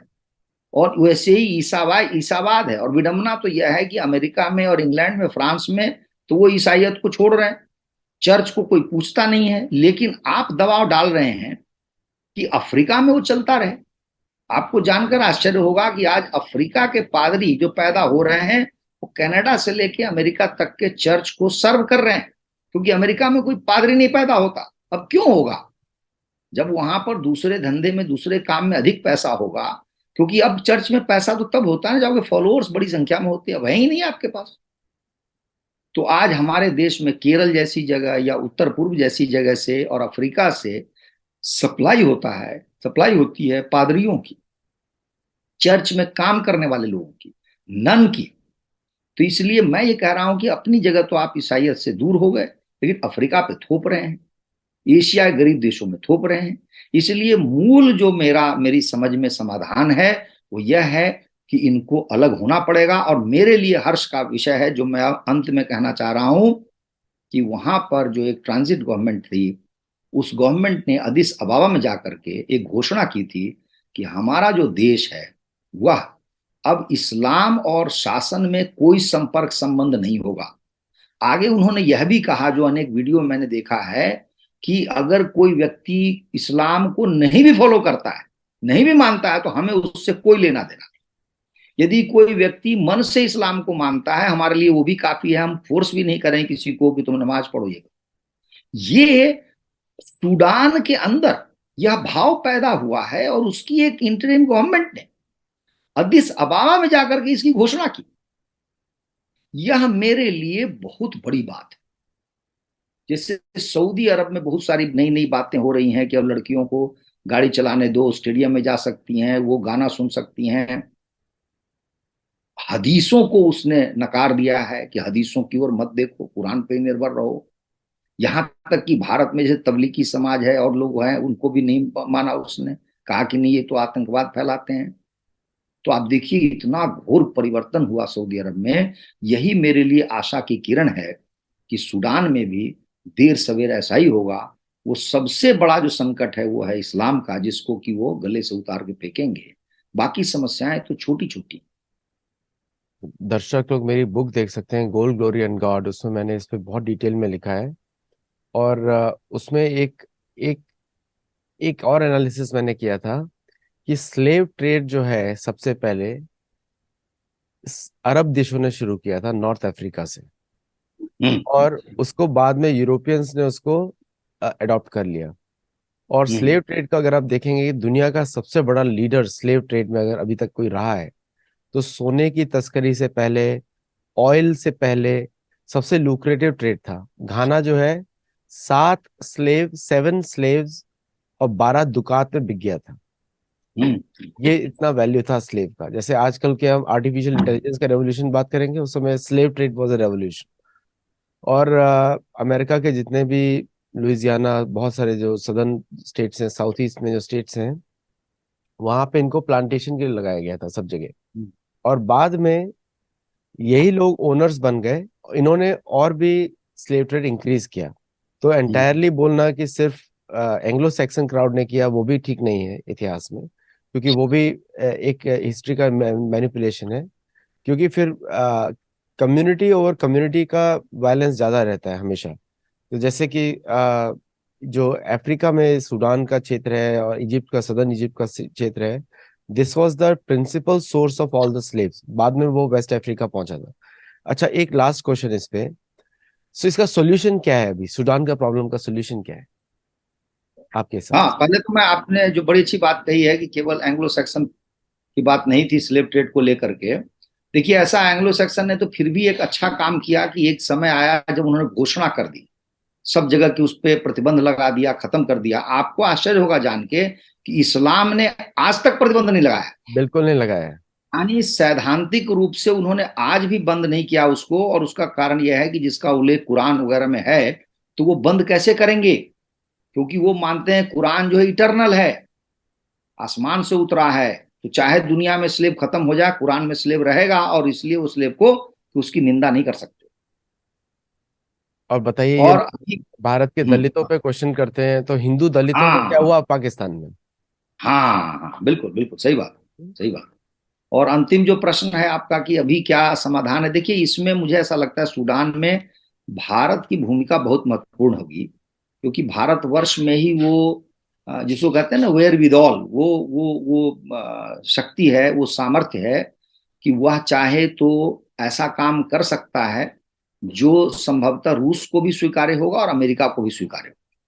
इसलिए वहां सरकार में जो आपसी जो जो लोग हैं, जो आज की तारीख में टेबल पर आकर नेगोशिएट करना चाह रहे हैं। क्योंकि अभी की समस्या क्या है, आपको जो ये रैपिड सपोर्ट फोर्स है, इसको खत्म करना होगा। और उसके लिए विचार ये चल रहा है कि चाहे जैसे भी हो, ये पैरामिलिट्री फोर्स हैं और ये काम कर रहे हैं और इतनी बड़ी शक्ति हैं, तो इनको सेना में शामिल कर लिया जाए। लेकिन उनका जो जनरल है वो उसको अपोज करता है, क्योंकि अब तो इतना बड़ा आदमी हो गया है कि वो समझता है कि वही आने वाले समय में राष्ट्रपति, प्रधानमंत्री या शासनाध्यक्ष बन सकता है। तो उसको किसी तरीके से सरकार में कुछ हिस्सा दिया जाए, और ये जो पैरामिलिट्री फोर्स है इसको आप सेना में मर्ज कर दीजिए, मिला दीजिए। और दक्षिण सूडान से आपका संबंध बढ़िया कीजिए, उससे उससे आप संबंध बेहतर कीजिए। क्योंकि दक्षिण सूडान से यदि संबंध बेहतर नहीं करेंगे, तो आपको मैं एक ही उदाहरण दूं कि जब भारत का विभाजन हुआ था, तो आदित्य जी, आपको इतना दुख होगा जान करके कि मुंबई में, अहमदाबाद में सारी कॉटन मिल्स थी, और जो कॉटन उगता था, रुई उगाई जाती थी, कपास, वो पाकिस्तान में उगाई जाती थी। वैसे ही पटसन, सारा जो खेती होती थी वो बांग्लादेश जो आज का है उसमें होती थी, और पटसन की जो मिलें थी वो कोलकाता में थी। तो दोनों ही पक्षों को, यानी पाकिस्तान को और भारत को, आने वाले 15-20 वर्षों तक घोर संघर्ष करना पड़ा। पाकिस्तान को जो है कॉटन मिल्स बनानी पड़ी, और भारत को खेती के लिए उपाय करना पड़ा। तो मैं ये मानता हूं कि विभाजन, विभाजन पर विभाजन, विभाजन पर विभाजन, ये कोई समाधान नहीं है। न तो भारत सुखी हुआ, न पाकिस्तान सुखी हुआ विभाजन से, न कोरिया सुखी हुआ है। जर्मनी अलग रह के भी उसके बाद मिल गया, तब वो जाकर सुखी हुआ है। इस तरीके से मैं मानता हूं, अधिक से अधिक बड़ा यदि देश का आकार प्रकार हो, तो वो अंतर्राष्ट्रीय स्तर पे किसी भी मंच पर अपनी बात बड़े जोर शोर से रख सकता है। छोटे देश को कौन सुनेगा? एक एक मैं इंफॉर्मेशन देना चाहता हूं कि पूरे अफ्रीका के जो 56 देश हैं, सब मिला करके भी उनका वोटिंग राइट आईएमएफ में और वर्ल्ड बैंक में 1% नहीं है। 1% नहीं है। यानी 56 जो लोग हैं, 56 देश हैं, उनका उनका वहां पर वोटिंग राइट, एक भी वोट नहीं है 100 में से 1। आप बताइए किसी भी अंतर्राष्ट्रीय मंच पे उनको कौन सुनेगा? वो तो उनको कौन शक्ति है? भारत 1.4 बिलियन लोग हैं, मतलब 1 अरब 40 करोड़ लोग हैं, उनको भी सिक्योरिटी काउंसिल में वोटिंग वीटो नहीं स्थान है। नहीं है, बिल्कुल बिल्कुल नहीं। तो आज ये से तो 5 दिन पहले भारत ने बहुत अच्छी बात कही है कि हम तो इनको मानते ही नहीं। सिक्योरिटी पहली बार ऐसा स्टेटमेंट दे दिया है कि हम इनको परमानेंट मानते ही नहीं है, और ना मेरी नजर में इनका कोई वैल्यू है, क्योंकि जब हम बाहर हैं आप अंदर कैसे हैं? ये क्वेश्चन कर दिया है भारत ने 4 दिन पहले। और अब तो हम चीन से भी आगे निकल गए हैं, जनसंख्या में सबसे बड़े देश हैं अभी हम। दुनिया का सबसे बड़ा देश है। हाँ, सबसे बड़ा क्योंकि देश। क्योंकि ये जो लॉबीज हैं सारी वेस्टर्न डोमिनेटेड हैं, और बिना डी डॉलराइजेशन के ये चेंज होने वाला नहीं है। नहीं। उनकी फाइनेंशियल पावर, और देशों को ये भी रोक लगानी चाहिए कि पाश्चात्य देशों की जो एक्स कॉलोनियल पावर्स हैं, there hmm. Navies should not be near any other ex colonies also. एक जैसे बोलते हम्म। हैं ना, अमेरिका में हम लोग बोलते हैं कि restraint order hmm. Should be there in the all these countries. वो एनफोर्स करना ही पड़ेगा। जैसे चागोस अर्चिपेलागो जो भारतीय ओशन में है, इक्वेटर पे, हम्म। मैंने अपने वीडियो में भी बोला था, और काफी जगह बुक्स में भी लिखा है मैंने, वो तो लंका ही है। हम्म। लंका ही थी हमारी समुद्र में। हम्म। लेकिन उसको भी भारत ने क्लेम नहीं किया है, और वहां से अगर आपको इतिहास देखेंगे, 1975 में 56,000 नेटिव वहां के निकाल के कहाँ फेंके किसी को मालूम ही नहीं है, और उस सही पे बात, सही किसी ने बात। क्वेश्चन नहीं किया अभी तक। नहीं किया। और और उसके इस सब के बावजूद भी भारत कॉमनवेल्थ में है, भारत यूएन में है, और भारत ये भी हम्म। बोलता है हमारे रिलेशंस अच्छे हैं ब्रिटेन के साथ। रिलेशंस होने ही नहीं चाहिए। अच्छे की और बात तो नीचे छोड़ सही दीजिए, बात, होने ही नहीं चाहिए। सही बात। मैं कोई एक्सट्रीम स्टैंड नहीं ले रहा हूँ, मैं बस ये बोल रहा हूँ कि अगर धर्म को अगर फॉलो करेंगे, धर्म ब्लैक एंड व्हाइट रहता है, ग्रे एरियाज नहीं हम्म। रहता धर्म के अंदर। सही धर्म बात, सही का बात। इंटरप्रिटेशन में ग्रे एरियाज हो सकता है, लेकिन धर्म तो ग्रे एरिया होता है। अगर धर्म को फॉलो करेंगे तो आपको एक साइड तो लेना ही पड़ेगा। अगर आप न्यूट्रल रहेंगे तो आप अधर्म की साइड में ऑटोमेटिकली आ गए। बहुत सुंदर बात आपने कह दी। ये जो धर्म है, यही मैं भी कहना चाह रहा हूं कि सूडान को भी धर्म का ही अनुसरण करना पड़ेगा। करना पड़ेगा, क्योंकि ये उनको धर्म ही एक मार्ग है। धर्म ही सत्य है, महाभारत में लिखा है। सत्य ही धर्म है, उसी का अनुसरण करना पड़ेगा। बिल्कुल, उसको छोड़ के कहीं वसुधैव कुटुंबकम नहीं है। दुनिया में शांति तभी होगी जब हाँ। सनातन धर्म के प्रिंसिपल्स सभी बिल्कुल। पॉलिटिकल लीडर्स फॉलो करें। हाँ।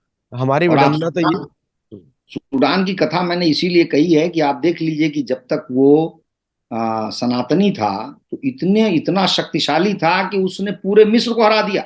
बिल्कुल 100 वर्ष तक उसने राज किया उसके ऊपर। बिल्कुल बिल्कुल। आप ये देखिए, एक्चुअली आज वो। वहां के जो मंदिर हैं, क्योंकि नील की मुख्य सभ्यता पहाड़ों में है जो साउथ सुडान के हाँ। नीचे, तो वहां के लोगों ने ही उन मंदिरों का निर्माण किया, जिसको आजकल पिरामिड बोलते हैं आप लोग, हम सब लोग। उन्हीं के हम्म। लोगों ने उसको बनाया, और काफी बुद्धिमान लोग होते हैं। मेरे काफी दोस्त हैं सूडान से, काफी इंटेलिजेंट रहते हैं, और काफी peace of mind, like balance mindset है। और वहां पे सारे मसाले आपको भारत से ही मिलेंगे, सारे के सारे। इथियोपिया, एरिट्रिया, सूडान, सारे मसाले अपने एमडीएच के मसाले बिकते हैं वहां पर भी। हाँ, तो ये हमारे देश से बहुत करीब है ना। आप बहुत लाल करीब सागर पार कीजिए, इधर से जाइए और पहुंच जाइए। पहुंच। ये तो तो है ही। बहुत बहुत धन्यवाद। और भारतीयों को अपना देखने का पर्सपेक्टिव बदलना चाहिए, तो महाभारत रामायण से सीखना चाहिए। पूरी महाभारत ना पढ़ सकें तो मेरी पुस्तकों में थोड़े थोड़े इंपॉर्टेंट पॉइंट्स में लिखता हूँ अपनी पुस्तकों में। पूरी महाभारत हम्म, के लिए तो आपको गीता प्रेस के वेद व्यास रचित महाभारत ही खरीदनी पड़ेगी, वो गीता प्रेस से अवेलेबल है। और आप जितना ज्यादा गीता प्रेस से खरीदेंगे उतना ही ज्यादा गीता प्रेस और भी ज्यादा प्रोड्यूस कर सकता है पुस्तकें।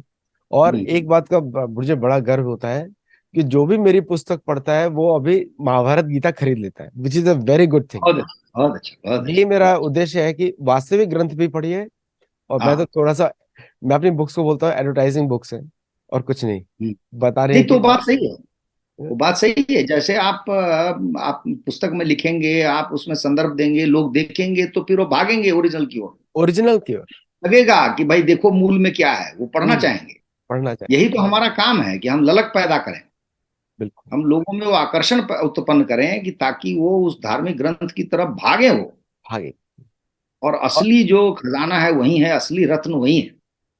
जैसे और कहते हैं ना वो, मेरु मेरु पर्वत में सारे रत्न हैं, वैसे ही हमारे शास्त्रों में सारे रत्न हैं। गीता प्रेस की महाभारत में, अगर दर्शकों को शायद मालूम ना हो, उन्होंने भारत के जितने भी वर्जन्स हैं, चाहे वो हम्म। पुणे से पब्लिश हो, नाम नहीं लूंगा किसी का भी, या किसी और से, उन्होंने सबको इंक्लूड किया है टीका में। हम्म।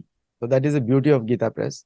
और मेरा गीता प्रेस से एक अनुरोध ये भी है, ऋग्वेद साम यजुर उस पे भी किसी टीम को बिठाया है जो उसको ठीक से संस्कृत हिंदी में ट्रांसलेट करे, संस्कृत और हिंदी दोनों हो, या कोई और लैंग्वेज जो रखना चाहे, तो दैट इज अरे अ। मैं तो वो ट्वीट चल रहा है उनका, उनका शताब्दी वर्ष मन रहा है, आप जानते हैं ना, अभी उनका 100वां साल हो रहा है। तो वो ट्वीट में मैंने देखा। मुझे तो एक आपत्ति ये है कि मैं उसमें कहना चाह रहा हूँ कि महाभारत का जो हिंदी में जो उन्होंने अनुवाद किया है ना, जो संक्षिप्त महाभारत है, उसमें बहुत ही खराब भाषा है बहुत जगह। उस पर ध्यान देना बड़ा आवश्यक है। मुझे अच्छा नहीं अच्छा। लग रहा है कि मैं ट्वीट करूं, क्या नहीं, उनको महसूस होगा, लेकिन उनका उनकी गलती नहीं है ना, लेकिन करने वाली गलती है। वो कैसे पढ़े लिखे लोग हैं। अशरफी देखिए जब शब्द तक इसकी, आप में, अशरफी। हाँ, जब तक आप में वो शास्त्र का ज्ञान नहीं हो, उसके प्रति वो भावना नहीं हो, आप में से वो भाषा निकलेगी ही नहीं। नहीं, वो मैं यहां तक लिख दिया है, अर्जुन को एक आदमी करा, अगर तुम मर्द हो तो आ जाओ। अरे यार, ये कौन सी भाषा होती है? ऐसे ही लिखा है उसमें कि कर्ण ने कहा एक जगह कि अगर तुम मर्द हो तो आ जाओ, लड़के दिखा दो। मैंने तो पढ़ा तो मैं दंग रह गया। मैंने कहा अरे कहां से आ गया ये? ऐसा कुछ है कि बॉम्बे के टपोरी को नहीं बिठाइए, नहीं तो ऐसी भाषा आएगी तो। हाँ। नहीं, आप दो चार विद्वानों को ले लीजिए, आप देख लीजिए, अभी भी कुछ बिगड़ा नहीं है। मैं तो उस पर लिखूंगा, किस दिन ट्वीट कर दूंगा कि वही चीज है, आपको कुछ शब्द हटा दीजिए, बहुत अच्छा हो जाएगा, बहुत और सुंदर बन जाएगा। बहुत सुंदर हो जाएगा। और एक और बात भी है कि गीता प्रेस जो भी अच्छा काम कर रहे हैं वो लोग, आप सभी दर्शक सपोर्ट करें उनको, पढ़ें उनकी पुस्तकें, और ज्यादा से ज्यादा वितरण भी करें, क्योंकि और इंग्लिश को देवनागरी में लिखना शुरू करें, धीरे धीरे इंग्लिश को छोड़ देंगे, इंग्लिश बहुत ही बेकार लैंग्वेज है। बहुत सुंदर, बहुत सुंदर। आपने अंत में आनंद आनंद उत्पन्न कर दिया। मैं तो यही कह रहा हूँ संसार को, ये जो भाषा है ये किसी कर्म काम की भाषा नहीं है, इसने सारा बर्बाद कर दिया। और सूडान का भी उदाहरण मैंने दिखाया आपको। वहां की बोलियां खत्म हो गई, वहां की भाषा खत्म हो गई, वहां की संस्कृत। अब जो शब्द उनके होंगे वो उच्चारित ही नहीं कर पाएंगी, अगली पीढ़ी तो जानेगी ही नहीं कि वो जानेगी। क्या था। वो अपने देवता के नाम नहीं जान पाएंगे, दो चार एक्चुअली पीढ़ी बीत जाएगी।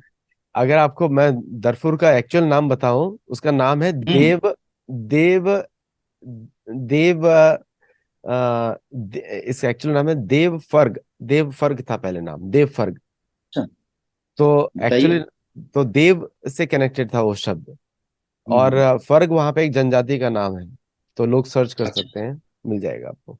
नहीं, तो मैं एक एक जानकारी और भी दर्शकों के लिए दे रहा हूँ, क्योंकि मैंने अभी अपना उसमें नोट किया था। पुराणों का सार एक विद्वान, दो विद्वानों ने लिखा है। सारे पुराणों को पढ़ के उसमें अफ्रीका में जो राजा थे, वो शायद, क्या नाम है उसका, एक सेकंड। तो वो जो राजा जो हमारे यहाँ से गए हैं, उनके 7 बेटे या पता नहीं कितने बेटे हैं जो वहां पे राजा बने अफ्रीका में। तो ये बड़ा सुंदर सा ज्ञान है आपके लिए, तो और अच्छा लगेगा आपको कि उसमें उन्होंने लिखा है, उसका नाम है वपुष्मान। राजा वपुष्मान जो है, अफ्रीका के जो द्वीप, पूरे द्वीप के लिखा है, इस द्वीप के स्वामी कहे गए हैं। उनके, सुनिएगा आनंद आएगा, उनके श्वेत हरित जीमूत रोहित वैद्युत मानस और सुप्रभ नाम के पुत्रों के नाम पर वहां 7 खंड और वर्ष बनाए गए हैं। ये जो जीमूत है उससे जिबूटी कितना नजदीक लग रहा है। तो मैंने ऐसे ही सोचा कितनी साम्यता है। आप देखिए, मैं जानता नहीं हूं, उसको पता किया सकता है कि आप ऐसे ऐसे स्थान वहां ढूंढ सकते हैं। इतनी एक्चुअली रोचक जानकारी है। हर महाद्वीप में 7 पहाड़ और 7 नदियां मुख्य होती है। नदियां, हाँ हाँ। 7 नदियां, बिल्कुल। 7 पहाड़, ये वराहदेव ने सब। बनाई है। ये हाँ। वरा पृथ्वी को उठाते समय तो हम्म आपको आपको 7 बिग माउंटेन्स दिखेंगे अफ्रीका में, और हम्म 7 हम्म मुख्य नदियां दिखेंगी जिसे सब हम्म कनेक्ट। उसमें से हम्म एक नदी जो है नीलावृत पर्वत से आई है। हम्म। तो नाम भी उसका अब पता लग गया नील नदी कहाँ से आई, नहीं तो अनिल सडनली नदी। हाँ। सडनली बीच में नील नदी कहाँ से आ गई बीच में। हाँ से आ गई, सही बात, सही बात, और सही जबकि उसका संस्कृत नाम है पूरा। एनीवे, बात। अफ्रीकन्स को छोड़िए मत, कुषाण डायनेस्टी तो आप पकड़ के रखिए। Kushan dynasty is the one of the, जो यूरोपियन वर्जन ऑफ हिस्ट्री को पढ़ना बंद कर दीजिए। जैसे हम्म, यूरोपियन वर्जन ऑफ हिस्ट्री पढ़ते हैं, क्वेश्चन मार्क लगाना शुरू कर दीजिए। बिल्कुल बिल्कुल। इन लोगों को ये नहीं अच्छा लगता कि कोई इनको क्वेश्चन करे। और पूरी दुनिया का दायित्व है। और मैं आपको बता दूं, लोगों को बड़ा आश्चर्य होगा, सिर्फ 1,000 यूरोपियन स्कॉलर्स हैं जिन्होंने ये बकवास सब लिखा है। 1,000। हम्म उससे भी थोड़ा कम है, एक्चुअली 900 पे आता है टोटल काउंट। लेकिन उन्होंने पूरे दुनिया में उत्पात मचा के रखा हुआ है। जैसे हमारे शास्त्रों में बोला गया है, श्रुति स्मृति पुराण आदि पंचरात्रि की विधि बिना एकांत हम्म। की हरेर भक्ति उत्पाता एवं कल्पते। तो लेकिन आपको अच्छा लगा जान के, दीदी अभी पता है, पता नहीं 100 की कितने प्रबुद्ध व्यक्ति बना रही है वो। हाँ तो मुझे लग रहा है कि वो 1,000 पहुंच जाएगा तो फिर हम जीत जाएंगे। दीदी हमारी सेनापति होंगी, और उसके उनके जो है अधीन 1,000 ऐसे वीर पैदा हो जाएंगे तो गया, यूरोप गया। नहीं, वो तो यूरोप पे जितना विश्लेषण उन्होंने किया है, जब हम्म। हम दीदी बोल रहे हैं तो प्रोफेसर कुसुम केडिया जी की बात हो रही है। हाँ इस हाँ तरह का हाँ उन्होंने विश्लेषण किया है, हाँ। वो दुनिया में अभूतपूर्व है। अरे और मैं कह रहा हूं, ब्रह्मांड में किसी ने नहीं सोचा होगा। और उनके जो अस्त्र शस्त्र हैं वो इतने तीखे हैं, तीक्ष्ण हैं कि उससे कोई बचता नहीं है। नहीं, मैं तो पृथ्वी वो की तो, अभी बात करूंगा सिर्फ। तो हाँ। यूरोप में कोई ऐसा स्कॉलर नहीं है जो यूरोप को समझे। ना, वो भारत नहीं में सही। है। तो और ऐसा नहीं कि वो अपनी तरफ से बोल रही है, वो यूरोपियन नहीं ऑथर्स यूरोप को में, ही नहीं कोट नहीं कर रही है। नहीं नहीं, यूरोप में यदि होगा भी तो वो इतना अपने आप को आत्महंता नहीं होगा ना। भाई दीदी की जो शक्ति है वो ये है कि वो तो नृशंस है। उसमें उसमें जो है कोई छोड़ती नहीं है वो। नहीं, बट भारत में पपत्व इतना फैल चुका है कि कुछ हम्म। पप्पू लोग आत्महंता भी है जो जिस टहनी में बैठे उसी को काट।